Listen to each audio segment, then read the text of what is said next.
So what's going on, guys? This is Josh with the photography thing, back with another tutorial. I'm going to show you something really quick and easy, something that you can do, something that's actually fun, and can take your work, the quality of your work, up to a whole nother level.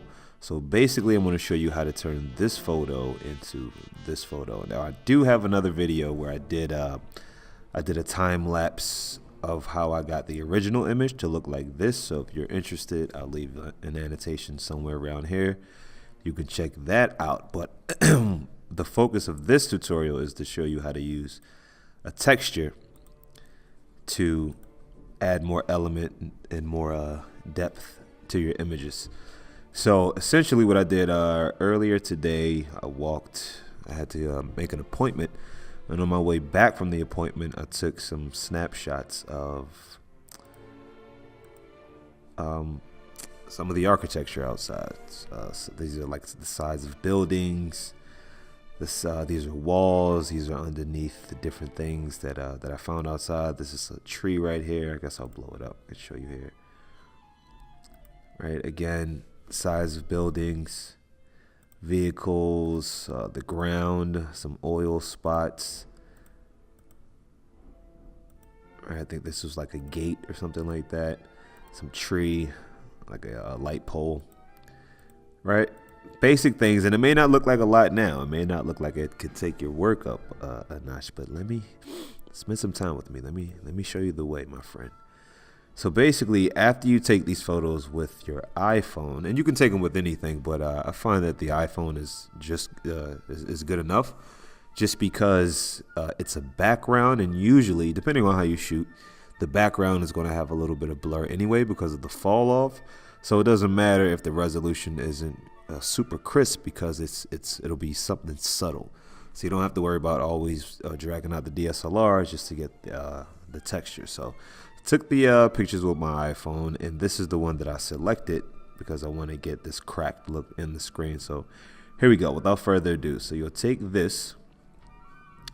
I'll take this image, just drag it right over to the other image, right? The image that you're going to mix it with, right? Line it up. Now, the picture that you use, the texture that you use, won't always fit perfectly. I lucked out with this one. Sometimes it'll be smaller, sometimes it'll be too big. But that's super easy. Just to you just need to adjust it to where you want the filter or the texture to lie. All right. So over here in our layers tab, this is where all the magic happens with our layers. This is how you mix the layers to get different effects. Right. So this is multiply. We'll show you screen really fast, and you'll see they all do something a little bit different. As you can see. Right, so for this, I'm going to go with multiply. And before I even change the layer, what I'll usually do, because I shoot a lot of black and white, because I'm shooting black and white, I'm going to go ahead and desaturate this, and then adjust the levels here to match what I'm seeing here, because you don't want to have two different. Because if I had this picture, which has a ton of contrast in it, and then I use the filter as is, or the texture as is, you won't get this effect because the shadows and the highlights are two different tones. Right? So before you mix the two layers together, you want to go ahead and control your level. So I'll hit Control L, or you can hit Control M. They pretty much do the same things. I'm going to make my midtones a little bit more contrasty. So a tad to the right. I'm going to make my highlights a little brighter, just a bit. And I'm going to bring my shadows down. Boom. So that should do it. We'll hit OK. Now from here, this is where we'll go ahead and we'll mix them together. And this looks a little bit more cohesive, right? There's dark shadows here and on the TV. And the highlights are bright. And the highlights are bright around here too. So we can't leave it like this. And this isn't a bad picture now that I'm looking at it, but I just want the filter, or I keep calling it a filter, the texture inside of the screen. So the way we do that is we're going to use a layer mask, and you could use an eraser and just erase everything away. All right. But with the layer mask, you've got a lot more room for error. It's a lot easier to erase, and it doesn't affect the actual picture. All right, so we'll go ahead and hit this tab. This opens up a layer mask.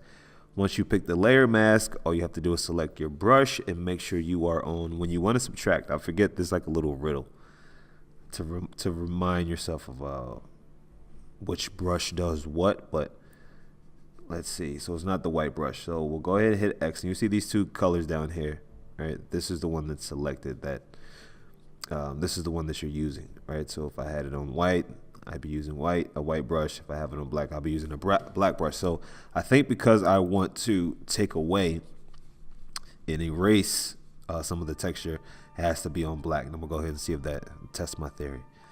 Boom. So once you have your brush selected, you'll go ahead and just start to erase the debris, the extra, the stuff that you don't need. Fairly simple too. Sorry if I'm boring you guys, but it's super simple, but it really adds a lot to your photos, and can open up more ideas that you may have or you may not have had. But now that you see how simple it is to use a texture to change your photos or to take it up a notch, maybe maybe you'll do that. All right, so we'll just get right around here. All right, zoom in just a bit. We'll make sure we get around the bezel as well, because we want this to look believable. All right, so we'll get in here, erase those cracks back.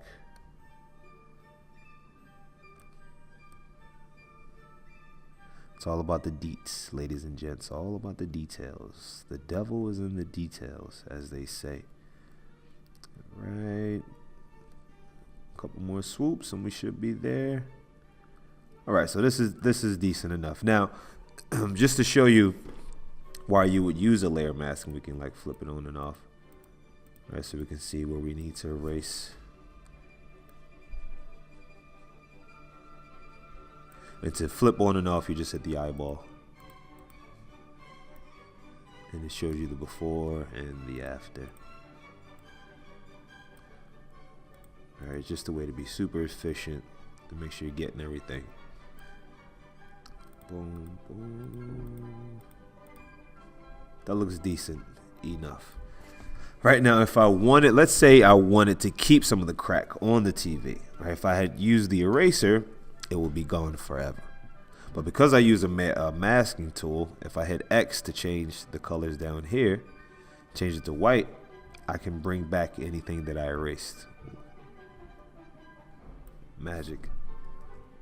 Magic. All right, but this is the effect we're looking for. So now, the final piece, now that we're here, you can also change the opacity. So let's say you thought that was a little bit too strong, or you didn't quite match up the highlights and the shadows the way you like. You can take the opacity here and just start to bring it down a notch, right? So I think 84% looks a little bit better. Maybe we'll say maybe. Let's go 80, 88%. We'll go 90.